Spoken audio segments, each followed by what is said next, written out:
What you're about to see right now are some early concept pieces of the movie, what we call deleted scenes. Well, they're not really deleted scenes, they just never made it into the movie. Hence deleted. What you'll notice is they look a little bit like comic book drawings that are sometimes colored in, sometimes not. Technically, it's storyboards. Storyboards, but you actually get to hear some voices. Scratch voices, sometimes you have the original actor reading the lines, and sometimes it's just some actor that is putting a voice in its place. And this way we can get some idea of how the movie's gonna play. And that brings me to why we cut this first scene out. Rafiki was our narrator. He was our sort of the way to set up the first movie for the audience. And he just started playing as too majestic, too regal, and we wanted to get something a little bit more comedic. So we decided to not go with this concept and to come up with a new concept, and that's why this scene was deleted.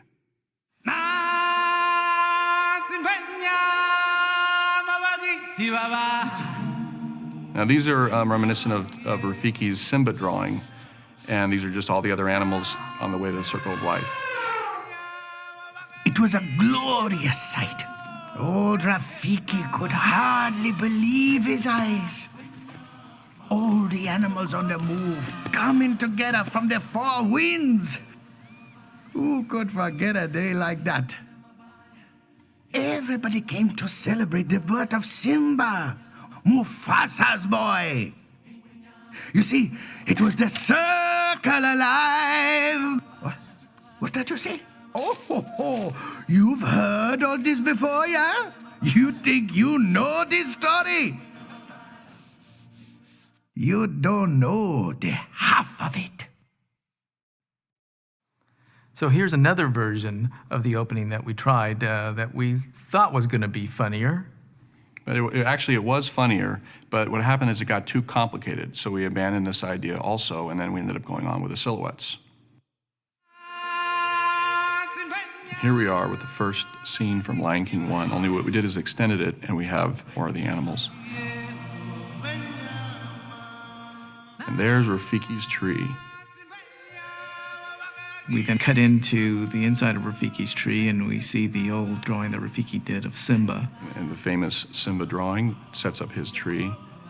And here we are inside of Rafiki's tree. This was a device to sort of set up the first movie and explain how Timon and Pumbaa fit in. And they're up there in Rafiki's tree looking at Rafiki's masterpiece of the first movie, and here we go. I gotta tell you, Timon, that song always gets me right here. Really brings back the memories, doesn't it, Pumbaa? Yeah. Oh, look, it's the presentation of baby Simba. Oh, wasn't he cute? Yeah, and here he is with his...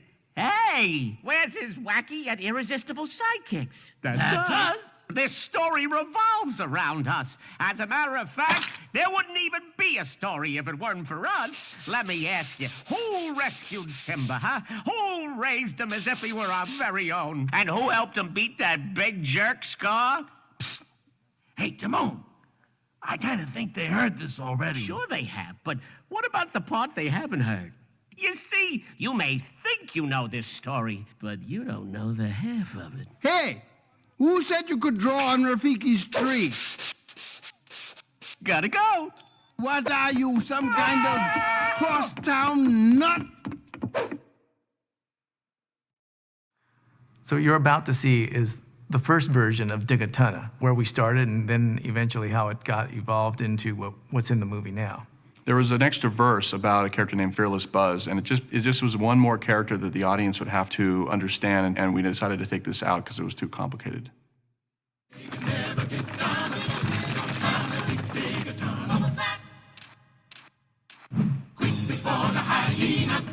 Sing the ballad of Fearless Buzz, bravest meerkat there ever was. Said no meerkat should have to hide. Wiped his paws off and went outside.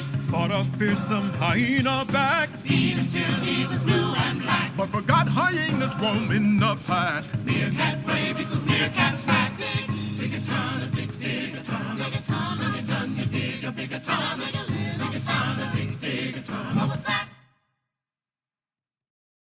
So this is an early sequence where Timon was younger and had a father in the movie. And we just felt during this time that we had too many characters. There was a dad, and there was a mom, so we ended up combining Dad's character and giving his dialogue to Mom. Look, Dad, I know we're pretty low in the food chain and all, but why do we have to dig tunnels all the time? We should stand up for ourselves. Where's our pride? Where's our dignity? Timon, let me tell you something about dignity. Son, look out to the horizon. Everything the light touches belongs to someone else.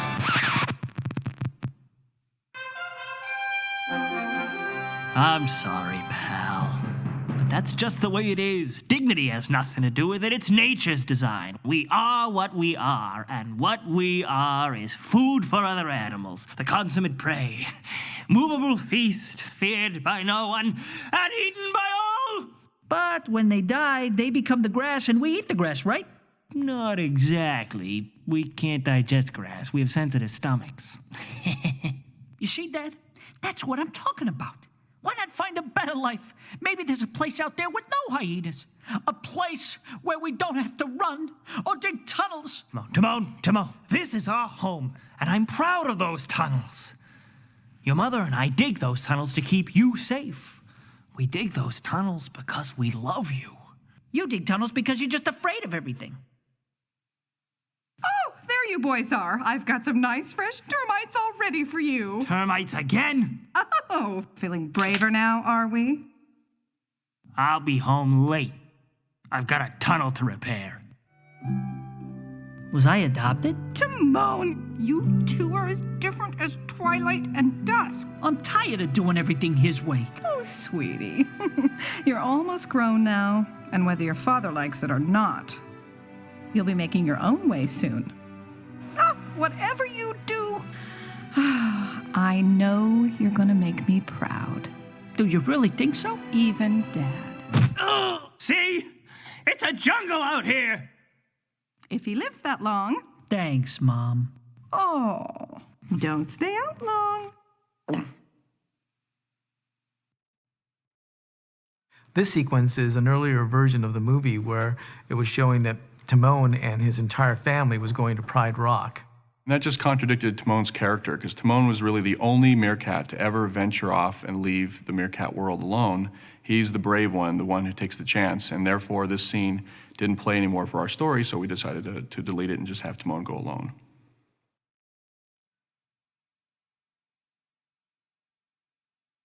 Hey, I can see it. We're almost there. No, we're here. But the Lion King is there. We gotta get closer. This looks like a safe spot. Look at that view. Dad, we're here to see the Lion King.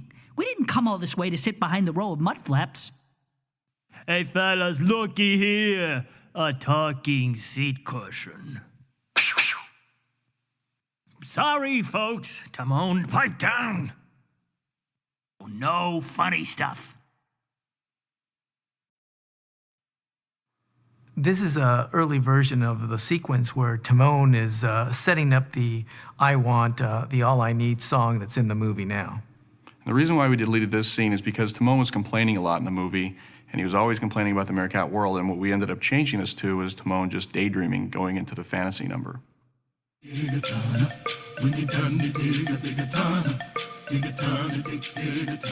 Scurry, flinch, sniff.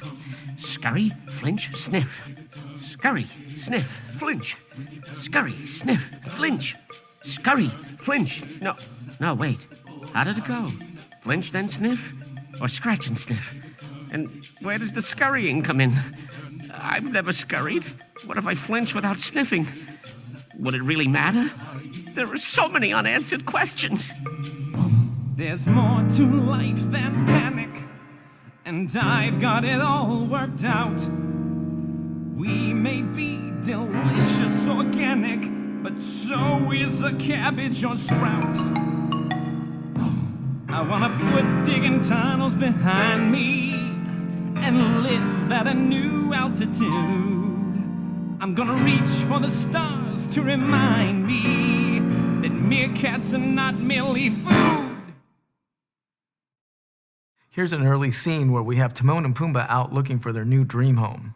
We decided to delete it because there were just one too many locations and it was slowing the movie down.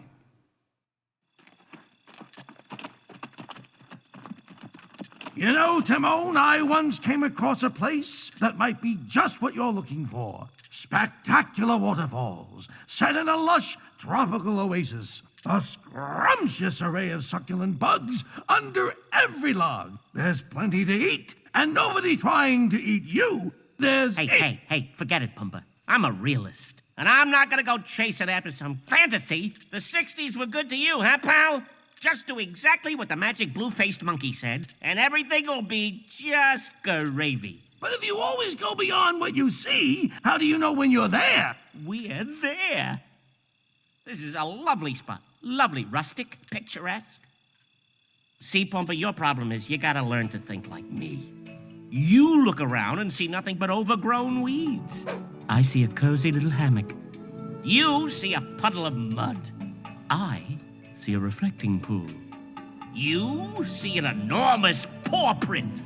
I see an enormous paw print. You...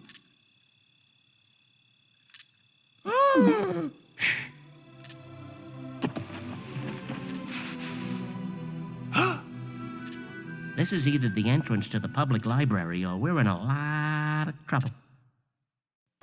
So those were some of the scenes that we tried early on to see how the movie was playing and what was working and what was funny. And although it's difficult to cut scenes out that we all really like, it's a necessary step in order to move the story forward. And I hope you like the result. Thanks for watching.